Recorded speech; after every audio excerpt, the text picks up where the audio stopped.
Почитувани граѓани, почитувани медиуми. Власта на ВМРО ДПМН нема решение за проблемот што таа го создаде, а тоа е вишокот на произведен тутун. Електронското евидентирање на засадени површини и откупени количини тутун, што власта го уведува со измените на законот, е обична фарса која нема да го реши проблемот на тутунарите. И со претходното законско решение се регулираше истата работа. Секоја површина засадена со тутун се евидентира во подрачните единици на Министерството за земјоделство со евиденционен лист или така наречен бел картон. Наместо решавање на проблемот со вишок тутун, по кој знае кој пат, власта си поигрува со маката и трпението на тутунарите.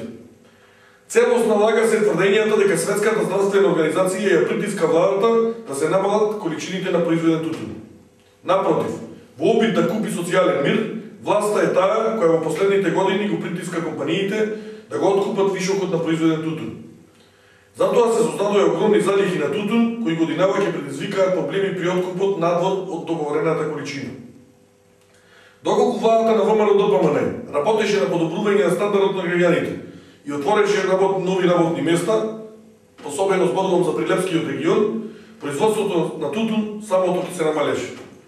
Спротивно на тоа, власта на Никола Груевски ги дуплираше трошоците за живот, исто како и цените за нафта, минерални ѓубрива и репроматеријали, со што ги осиромаши производителите на тутун и останатите земјоделци.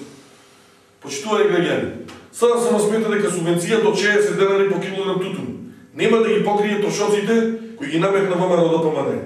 Решението е субвенцијата по килограм тутун да се зголеми пропорционално со растот на трошоците и навремено да завршува во рацете на вистинските земјоделци. Благодарам.